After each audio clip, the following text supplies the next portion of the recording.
নমস্কার, আমি তাপসী রান্নাঘরে সকলকে অনেক স্বাগত জানাই। চলে এসেছি আবার একটি সম্পূর্ণ নতুন রেসিপি নিয়ে। আর আজকে একটি দুর্দান্ত রেসিপি নিয়ে আপনাদের সামনে হাজির হয়ে গেছি। আম পটল চিংড়ি হয়তো বা অনেকেই খেয়েছেন বা অনেকেই হয়তো খাননি, তবে রেসিপিটি ভীষণ ভালো লাগে খেতে। তো দেখুন, এখানে কাঁচা আমটা বিশেষভাবে প্রয়োজন, তাই কাঁচা আম নিয়েছি, খুব একটা লাগবে না, অল্প একটুই লাগবে। আর পটলগুলো নিয়েছি। তো চলুন প্রথমে এগুলোর আমি খোসা ছাড়িয়ে নেব। তারপর তো দেখুন, একটা একটা করে পটলগুলোর আমি খোসা ছাড়িয়ে নেব। আর পটলগুলোর খোসা ছাড়িয়ে নেওয়ার পর দুটো মাথা দুই দিক করে অল্প অল্প করে কেটে নেব। তো চলুন প্রথমে সবগুলো আমি ছাড়িয়ে নিই। সমস্তগুলোই ছাড়ানো হয়ে গেছে। দেখুন, পটলের এই মাথা ও মাথাগুলো একটুখানি চিড় দিয়ে নিয়েছি। আর এই যে আমেরও কিছুটা অংশ এখানে আমি কুড়িয়ে নেব। আর দেখুন, এখানে মশলার জন্য দুটো কাঁচা লঙ্কা, 1 চামচ পোস্ত, 1 চামচ সাদা সর্ষে নিয়েছি। আর নিয়েছি এখানে ওই 250 গ্রাম মতো নিয়েছি চিংড়িটাও ছাড়িয়ে পরিষ্কার করে নিয়েছি। তো চলুন প্রথমে চিংড়িটাতে একটু নুন হলুদ মাখিয়ে রাখবো, তাহলে বেশ কিছুক্ষণ নুন হলুদটা মাখানোও থাকবে। তো নুন হলুদটা ভালো করে চিংড়ি মাছে মাখিয়ে নিলাম। আর এই আম পটল চিংড়ি খেতে এতটাই সুস্বাদু হয়। তো চলুন এবার আমটাও গ্রেট করে নেব। আমটা ভীষণ টক, তাই খুব একটা বেশি লাগবে না, অল্প একটুখানি লাগবে। যে আমটা টকটা একটুখানি কম হবে সেই আমের পরিমাণটা একটু বেশি দেবেন। এই আমটা ভীষণ টক ছিল, তাই পরিমাণটা আমি একটুখানি কম দিয়েছি। এবার এদিকে কড়াইও গরম হয়ে গেছে, তাই কড়াইয়ের মধ্যেও আমি দিয়ে দিলাম সর্ষের তেল। রান্নাটা আমি পুরো সর্ষের তেলেই করব। আর তেলটা আমি একেবারেই দিয়ে দিয়েছি। এই তেলে আমি চিংড়ি মাছগুলো ভেজে নেব। আর বাকি রান্নাটাও কিন্তু এই তেলেই আমি করে নেব। তো দেখুন, এক এক করে চিংড়ি মাছগুলো দিয়ে দিচ্ছি। চিংড়ি মাছ তো বেশিক্ষণ ভাজার প্রয়োজন নেই, চিংড়ি মাছ বেশিক্ষণ ভাজলে ওই রাবার টাইপের হয়ে যায়। ওই 1 মিনিটেরও কম সময় আমি চিংড়ি মাছটা ভেজে নেব। তবে একথা আপনাদের বলতে পারি, একবার যদি আপনারা এইরকম ভাবে আম পটল চিংড়ি রেসিপি খান, আপনাদের বারবার খেতে মন চাইবে। এটা এতটাই সুস্বাদু হয়। দেখুন, চিংড়ি মাছগুলো হয়ে গেছে। এবার একটা পাত্রে চিংড়ি মাছগুলো উঠিয়ে নিলাম। তেলের আঁচটা একদম কমিয়ে দিয়ে এখানে একটা শুকনো লঙ্কা আর এখানে ফোড়ন দিয়ে দিলাম 1 চামচ। তবে 5 ফোড়নের মধ্যে কয়েক দানা আমি সর্ষেও দিয়েছি।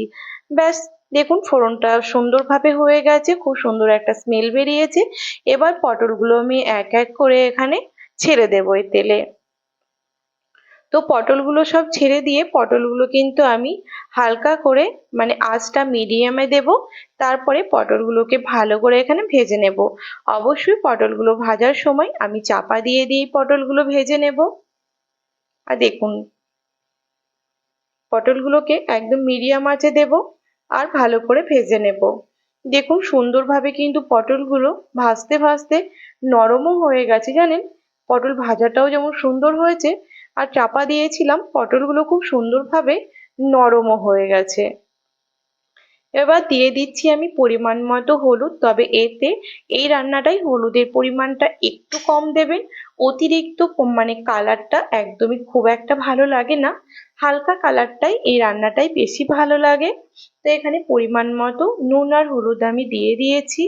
ব্যাস, আবারও দেখুন আঁচটা মিডিয়ামে দিয়েছি। আর এইবার দিয়ে দিলাম সর্ষে, পোস্ত আর কাঁচা লঙ্কা। এটা আমি শিলে হাতে বেটে নিয়েছিলাম। তার সাথে আমি মশলা ধোয়া জলটাও দিয়ে দিলাম। আঁচটা এবার একেবারেই কমিয়ে দিয়েছি, কারণ যেহেতু সর্ষে পোস্ত রয়েছে, এটা দিলে তেতো আর পুড়ে যাবে, জোর আঁচে দিলে, তাই একদম হালকা আঁচে দিয়েছি। এবার কষে নেব। একেবারেই কিঞ্চিত মাত্র কাশ্মীরি লঙ্কা গুঁড়ো দিয়েছি দেখতে সুন্দর লাগার জন্য। তবে এটা চাইলে আপনারা নাও দিতে পারেন। দেখুন, ওই 1 মিনিট মতো ভালো করে কষিয়ে নিয়েছি। যে আমটা আমি কুড়িয়ে রেখেছিলাম, গ্রেট করে রেখেছিলাম, সেটা এবার দিয়ে দিলাম। এবার দেখুন ভালো করে নাড়াচাড়া করে নিয়েছি। আঁচটা কিন্তু একদম কমেতেই রয়েছে।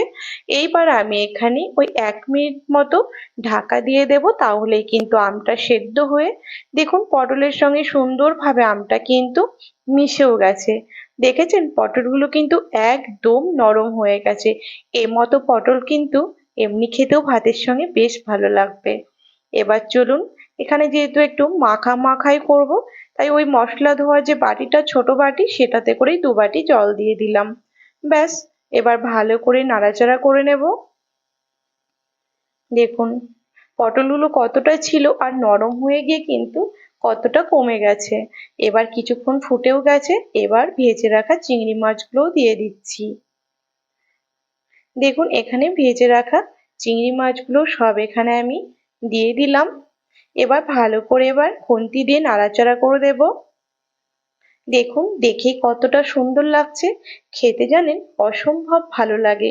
আর এইরকম একটা রেসিপি থাকলে বিশ্বাস করুন আর কোনো কিছুরই প্রয়োজন হয় না, এতটাই ভালো লাগে। চলুন এবার দিয়ে দিলাম স্বাদ মতো চিনি।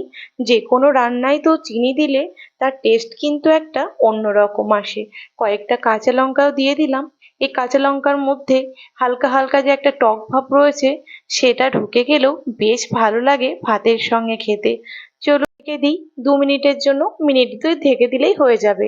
ঢাকাটা আপনাদের দেখানো হয়েছিল না, ওই 2 মিনিট মতো ঢেকে দিয়েছিলাম, যেহেতু সমস্ত কিছু সেদ্ধ হয়ে গেছে। চলুন এবার দিয়ে দিলাম একটুখানি ধনেপাতা, এতেও খুব সুন্দর একটা ফ্লেভার আসে জানেন। ব্যাস, ধনেপাতাটাও দেওয়া হয়ে গেল। আবারও ওই 1 মিনিট মতো এটাকে ঢেকে দেব। দেখুন 1 মিনিট পর আপনাদের দেখাচ্ছি। এবার ঢাকা দিয়ে গ্যাসটা বন্ধ করে রেখে দেব। আপনাদের 5 মিনিট পর দেখাচ্ছি। দেখুন রেডি হয়ে গেছে একেবারে, খুব সুন্দরভাবে রেডি হয়ে গেছে আমাদের আম পটল চিংড়ি। কি যে অসম্ভব ভালো লাগে এটা খেতে, একবার যারা না খেয়েছেন তারা কিন্তু এর স্বাদ একদম বুঝতে পারবেন না। একটা পাত্রে চলুন, এবার একটা পাত্রে কিন্তু এটাকে নামিয়েও নিচ্ছি।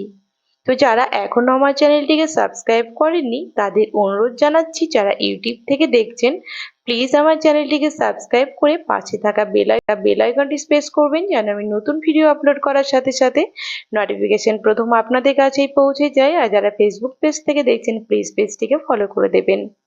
আর আমার রেসিপি যদি আপনাদের ভালো লেগে থাকে তাহলে কিন্তু লাইক শেয়ার করতে ভুলবেন না। আর আপনাদের বন্ধু বান্ধবের মধ্যে কিন্তু অবশ্যই এটাকে শেয়ার করে দেবেন। তো আজকের রেসিপি কিন্তু আমার এই পর্যন্তই ছিল। দেখা হবে আবার একটি নতুন রেসিপির সাথে। নতুন রেসিপি নিয়ে হাজির হয়ে যাব। আপনারা সকলেই ভালো থাকবেন, সুস্থ থাকবেন। ধন্যবাদ।